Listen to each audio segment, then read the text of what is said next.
Hello, and welcome to Tutorials in BME 305. Today we're going to be covering Thevenin and Norton equivalent circuits. To begin, let's consider a relatively complex circuit with a couple of different current sources, a voltage source, as well as boxes representing linear elements. As you can see, this circuit is relatively complex and might be a bit of a challenge to solve.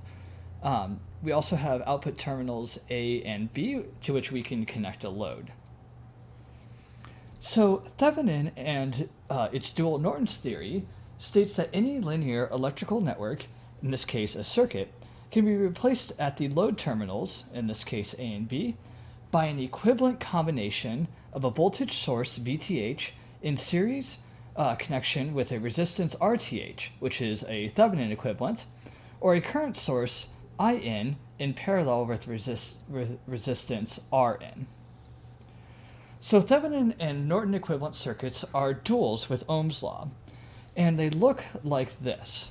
So in the case of a Thevenin equivalent, we have a VTH with a series resistor RTH and load terminals A and B, and a Norton equivalent with a current source, as well as a load resistor RN and terminals AB. So the idea here is that we can replace this relatively complex circuit by analyzing the circuit and finding an equivalent voltage and an equivalent impedance or resistance. The notion of equality comes in that if we can attach any load to A and B and attach any load to A and B and the current and voltage through that load are exactly the same, well, we can take this complex circuit and replace it with a much simpler circuit, as in we'd probably have to use a mesh or a nodal analysis to solve for the load at AB. We can simply use a voltage divider in the case of Thevenin or a current divider in the case of Norton, and it's electronically the exact same circuit, just easier to deal with. This is extremely useful, especially in studying op-amp circuits as well as transistor circuits, which you'll get to as you continue your career down electronic design. We can also notice that Thevenin and Norton equivalent circuits are really duals of each other, and we can convert between one and the other via Ohm's law. In that, we'll notice, and I'll leave this proof as an exercise that you can do at home, in that the load impedance RTH and RN are equal. And so I will define this as REQ. So RTH is equal to REQ and RN is equal to REQ. And if I wanted to convert between a Thevenin or Norton equivalent circuit, all I'd have to do is use Ohm's law. So if I have a Norton equivalent circuit and I wanted to get to Thevenin, well, I would just move this resistor into series and replace this current source with a voltage source that is governed by IN times the impedance REQ.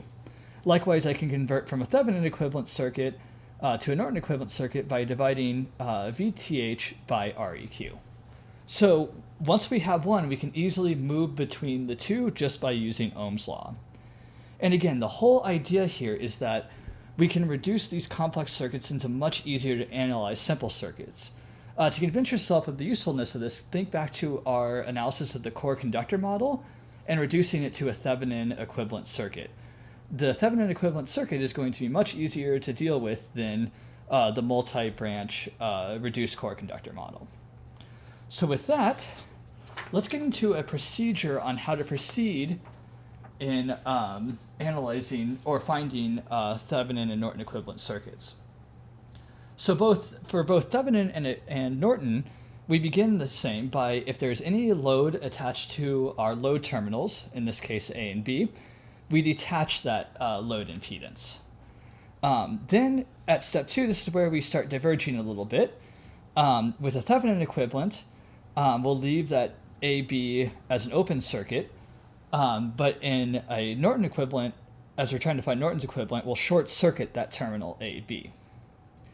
Then we will calculate, in the case of Thevenin, calculate open circuit voltage to get VTH.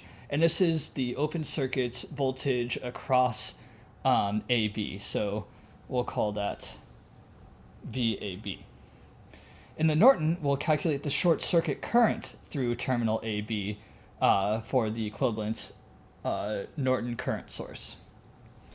Then our two paths converge again, in which we short circuit voltage sources and open circuit current sources to calculate REQ.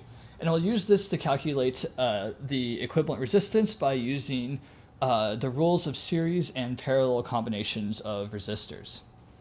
Once we have that, we can then build the Thevenin and equivalent circuits by using VTH that we calculated here in step 3, and REQ, which we calculated in step 4, or in Norton, in this case it'll be IN and REQ. Then our last step is sometimes a optional step in that we can perform a source transformation to move between the Thevenin and Norton equivalent circuits. So let's begin to solve some problems here. So to begin, I would have you pause this video and try to use the rules that were just described on the last piece of paper to solve for the Thevenin equivalent circuit. Then after solving for the Thevenin, I want you to use source transformation to get to the Norton equivalent circuit. So go ahead and pause this video now to give that a try. While you're waiting, here's some cute footage of my cat who was trying to look straight into the camera as I was recording this.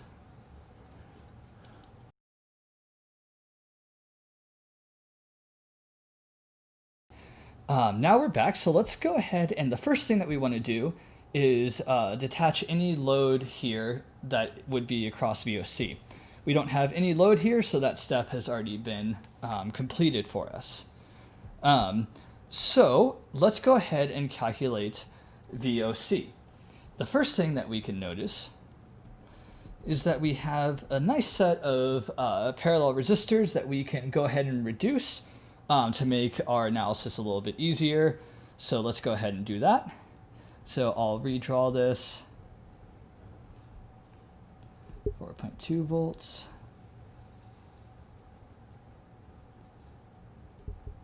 This still becomes 1.8K. Then this reduces. A reminder here to calculate the parallel resistance here is just 1 over R parallel is equal to 1 over 1.1K plus 1 over 2.3K. And if we do that correctly, we should get 744 ohms. So we have 744 ohms here. We'll get this branch going again. This branch going again here. 2.5K, 2.5K, and our open circuit voltage again is minus B open circuit. Okay, so that will take a little bit of load off us. So whenever I look at circuits like this, you have the option of either using node voltage or mesh current, or if you like, you can also just crunch through this with KVL or KCL. But when I see circuits like this, I see two distinct nodes with two resistors tied to ground and a nice ground-looking path that has many connections to many of the different components. So my mind immediately goes to node voltage. So let's go ahead and do that. So I'll assign a ground node here. And so this becomes our reference point. And then I will assign two nodes, 1 and 2, at this node and this node respectively. So let's draw out our arrows. Remember that our current in this case is going to flow through the resistors from plus to minus. So because this side is at a higher potential than this side, we'll have it flow plus to minus here. This has potential 0 by the definition of ground to begin with, so we'll have minus plus here since 1 is going to be sitting at a higher potential than down here. We'll guess that the potential here will probably flow in this direction, We'll have a plus minus here. Again, as long as our convention is set, it won't matter too much, but we do this to make sure that our conventions are kept as we go through the analysis. And again, because this is a ground node here, we know we have a potential plus minus here. So let's assign some currents. I will call the current from the source flowing through this resistor here IS. Then we have a current flowing down here, which I'll call, actually, let's go ahead and call this I1, I2. Then I've got a current flowing this direction, and I'll go ahead and call that I3, and then a current flowing down this direction, which we'll call I4, and then because this is an open circuit, we don't have a current here. So let's write our KCL at node number 1. The goal is to get to VOC, which will be simply the I4 current going through this resistor. But to get to I4, we're going to need node 1 as well. So let's just start it KCL at node 1. So as we carry on, we're going to have the currents entering equal to currents leaving. That should be a familiar mantra now. So we're going to have I1 is equal to I2 plus I3. So then we can start applying Ohm's law. Again, I1 is going to be the voltage at this point minus the voltage at this point divided by 1.8K. And luckily for us, we've got a source here, so we know at this point it's going to be 4.2 volts. So I1 is going to be 4.2 minus V1 divided by 1.8K. And that's going to equal to V1 minus 0, so just V1 divided by 2.5K. And again, I'm getting that because the current through I2 is simply going to be the difference between V1 or node 1, the voltage at node 1, and the ground divided by the resistance, or it's an impedance, but in this case, resistance.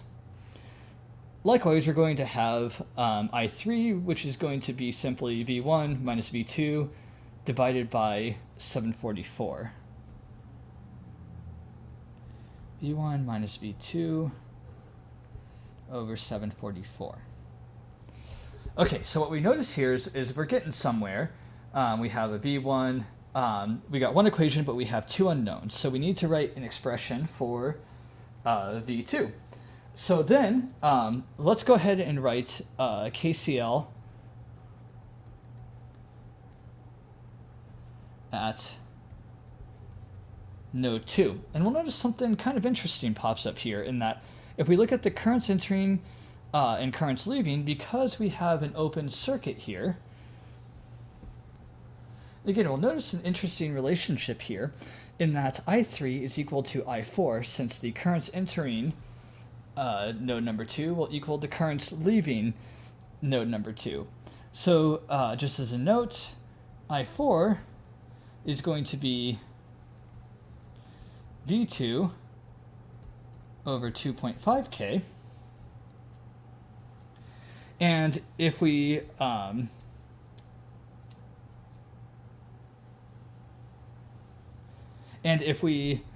solve for V2 here, we'll notice here that V2 is equal to I4 times 2.5K. Okay, so then that must mean that V2 is equal to 2.5K times I3, right? Because I3 is equal to I4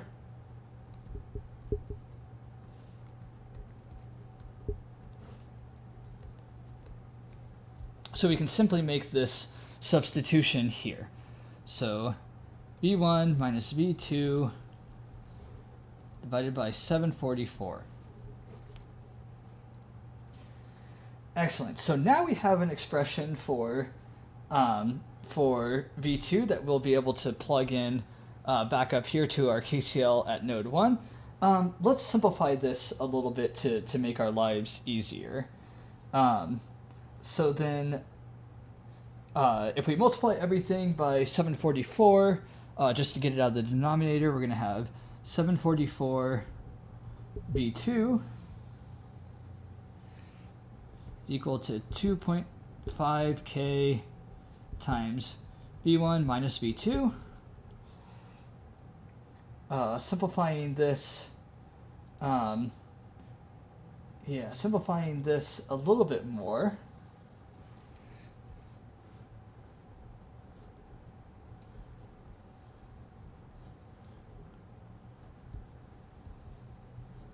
And adding over this relationship to get the V2s together. Let's see. That'll get us 3244 V2 equals 2500 V1. And then if we divide both sides to get V2 alone, if we divide both sides by 3244, then that means that V2 is equal to 0.77 V1. Okay, so now we can go back and plug that relationship up here in for V2. So make a little arrow here. 4.2 minus V1 over 1.8K is equal to V1 over 2.5K plus V1 minus 0.77 V1 over 744. Doing a little bit more simplification, then we're going to have 4.2 V1 over, I'll start writing this out so that we have something that we can calculate. 2500 plus 0.23 V1 over 744.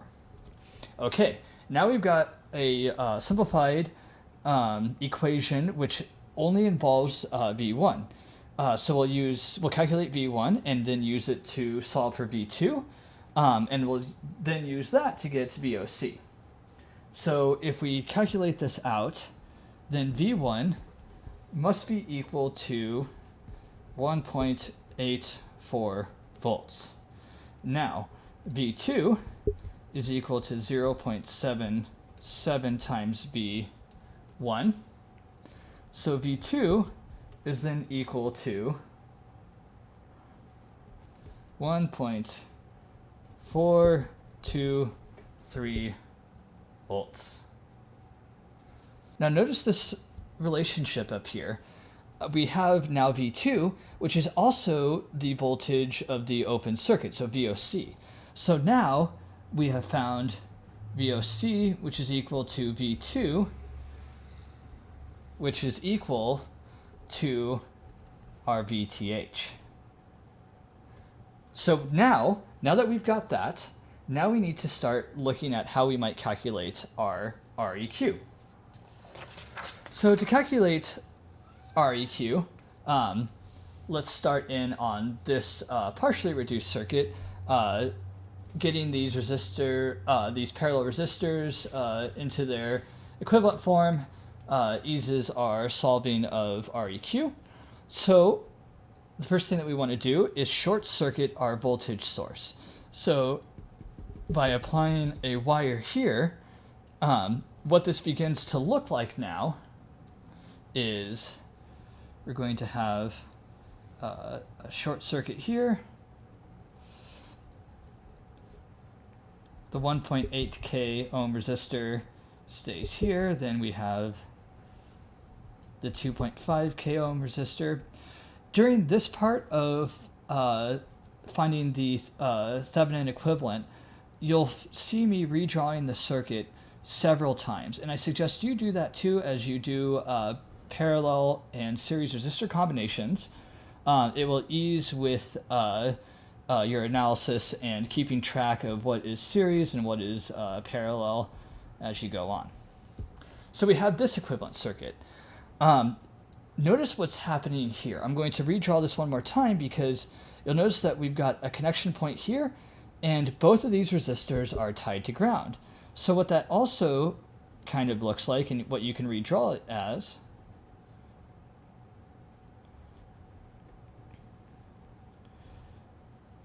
are these two resistors in parallel. And we got the 744 ohm resistor and the 2.5K ohm resistor. So what we're going to do here is generally look at moving from left to right here. We want to move to the open circuit. So we'll start collecting series and parallel resistors moving from left to right. So like I just mentioned, we've got a parallel combination here. So I'll calculate that. That's going to be about 10,046.51. So we'll redraw this now. So now our circuit, after finding the equivalent resistance here, we get a single resistor here that has the 744 ohm resistor and the other 2.5K ohm resistor here, open circuit. So this remains 2.5K. This remains 744 ohms, and this becomes 1046.51 ohms.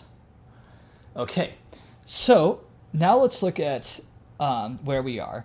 We've got, it looks like a series combination here, and that series combination occurs because we have a node between these two resistors that is connected to the open circuit. So we'll notice that we have an end-to-end connection between the 1046.51 ohm resistor and the 744 ohm resistor in series. So let's go ahead and get that as a series combination in which we just add these together. And that finally leaves us with two resistors that are in parallel with each other with the open circuit, so 2.5K. And then when we add these together, that should be about 1790.51. And then doing the parallel combination here gets us our REQ. So doing that parallel combination gets us 1043.3 ohms is equal to our REQ. And there we go. We have now done it. We've got our REQ and our VTH. So we can draw our Thevenin equivalent circuit as such, as 1043.3 with our voltage source of 1.423 volts. And there we go. Now, let's say we wanted to get the Norton equivalent circuit here.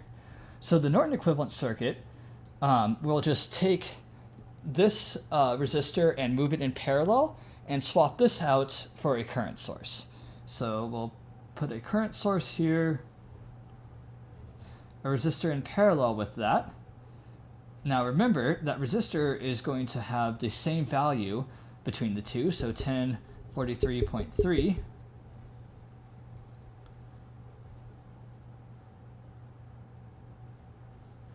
And now we just need to employ Ohm's law. So we have 1.423 volts is equal to the Norton equivalent times 1043.3.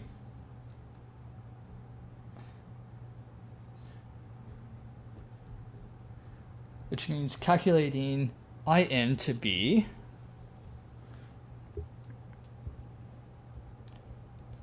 1.37 or so milliamps. 1.37 milliamps. And notice then how easy it is if you're asked to calculate both the Thevenin equivalent and the Norton equivalent. You really only need to do one, and then you can get the other. Okay, let's move now to a more complicated circuit. And it's more complicated because we have now a voltage source and a current source that we need to deal with. But this is no problem for Thevenin and Norton equivalent circuits. So what I'd like you to do is go ahead and pause this video, but this time calculate the Norton equivalent first, then calculate the Thevenin equivalent circuit. This way you'll have some practice on solving for the Norton and then transforming into the Thevenin equivalent from there. So go ahead and pause this video and try it out. All right, welcome back. So again, what we want to do, first of all, notice here that we've got an R load. The first thing that we need to do is disconnect this R load. Now, in a Thevenin equivalent circuit, we leave this open. But in a Norton equivalent circuit, we will actually short circuit this load. So let's go ahead and redraw this circuit with the short circuit.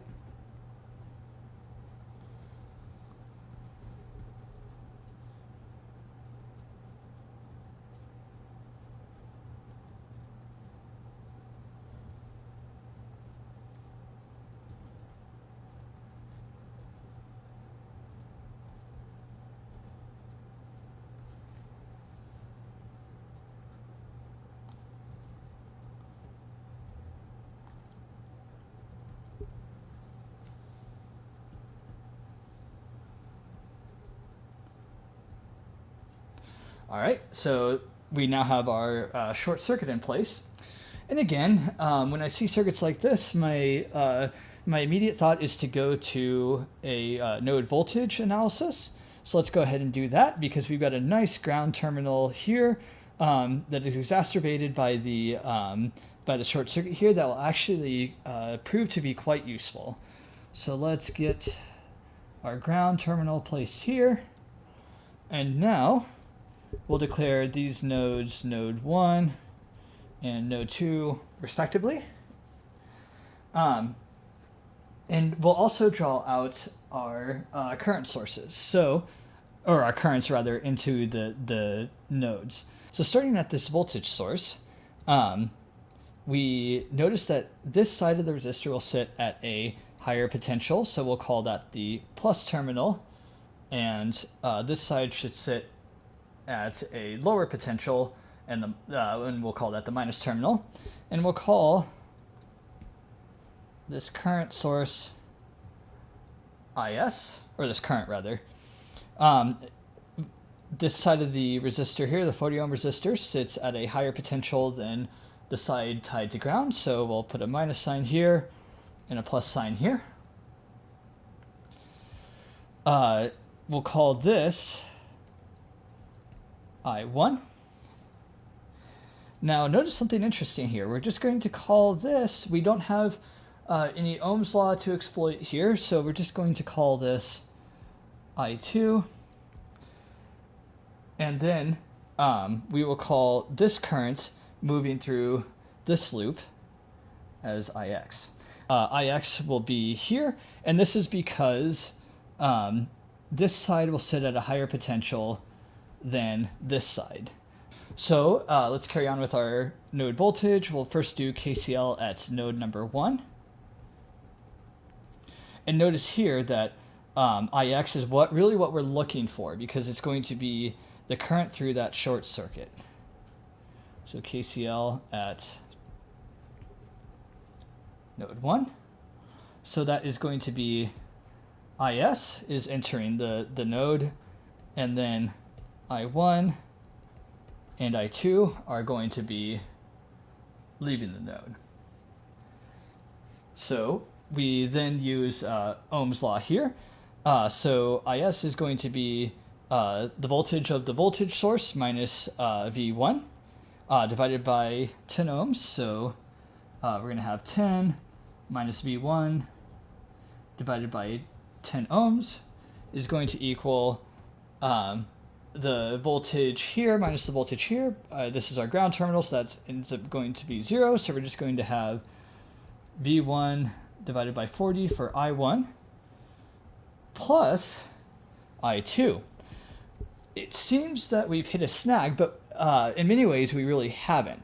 The snag being that there really is no Ohm's law to carry out. So let's carry on and calculate the KCL at node 2, and let's hope that it helps us solve this problem here.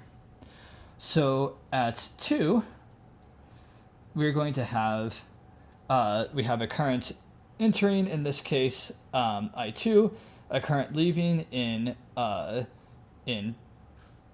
amps as the source, and then IX also leaving the terminal as well. So we're going to have I2 is equal to 2 plus IX. Now, check this out. This is how we get around this whole short circuit issue. Because this is just a wire connection between node 1 and node 2, then that must mean that V1 equals V2. And notice that IX is going to be V2 minus 0, because this is tied to ground, divided by 4 ohms. So this is going to be V2 over 4, which is also V1 divided by 4. And with that, we have now solved our problem, because we now have an expression for I2, namely that I2 is equal to 2 plus V1 divided by 4. And so we can go back then to our KCL at node 1, and then we have one equation, one unknown that we can solve for. So let's go ahead and do that. So we're going to have 10 minus V1 divided by 10 is equal to V1 divided by 40 plus I2, which is just going to be plus 2 plus V1 divided by 4. Excellent. So if we calculate this out, V1 is going to be equal to minus 8.3 volts. So now that we have V1, we can then calculate IX, and notice that IX, because it's the current through that short circuit, is going to be our Norton equivalent current. So IX is equal to V1 divided by 4, which is equal to minus 8.3 divided by 4, which then gets us minus 2.075 amps. All right, so that part is solved. So the next thing that we need to do is calculate our equivalent resistance. Now, we sort of have to be careful what we do with our sources here. So this is going to go ahead and open back up. And then this is going to be short-circuited, just like in the last problem. But what's going to happen with this current source, like we said in the beginning of the video, is that this is going to be open-circuited to remove it from the circuit. So what this is going to look like now is that we'll short-circuit our voltage source, then connect it to the 10 ohm resistor, down to the 40 ohm resistor, then open circuit the current source, so it removes it from the whole circuit.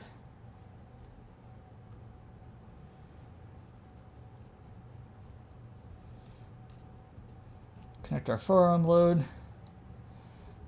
and then look at it from our load terminals. So let's do the same thing that we did last time, in that if we redraw this, we notice that the 10 ohm resistor and the 40 ohm resistor are going to be in parallel, so let's redraw it that way. I like to do this just because it helps to visualize the connections a little bit easier, because it can be a little bit tricky to see how these are in series and parallel combinations. So I'll go ahead and remove this open circuit and add in the 4 ohm resistor. So the open circuit was right here, now it's gone. And so calculating this will then get us a resistance of 8 ohms. Then we have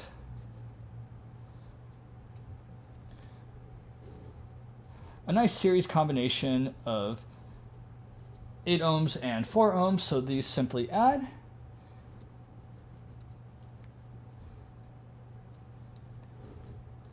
To get us our equivalent resistance of 12 ohms.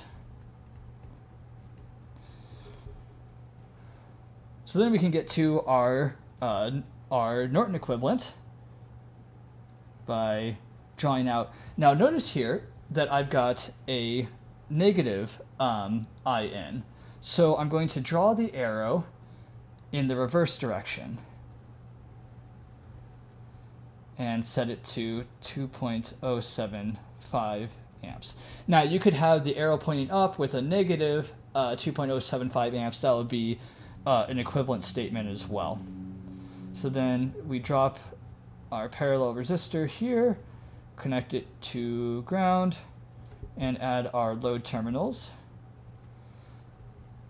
And we have 12 ohms. All right. So then the last thing that we need to do is calculate the Thevenin equivalent. So we'll replace this with a voltage source. This resistor is going to stay the same value, and we'll use Ohm's law. So VTH is equal to minus 2.075 times 12. And that would mean our VTH is equal to minus 24.9 volts. So we plug that in here to our power source again, just like what we did up here with the arrow pointing down. We can draw our power source with a minus sign here, leading, and a plus at the bottom, and simply write 24.9 volts. Or we could flip and have the plus on top and the minus on bottom and report this as a minus 24.9 volts.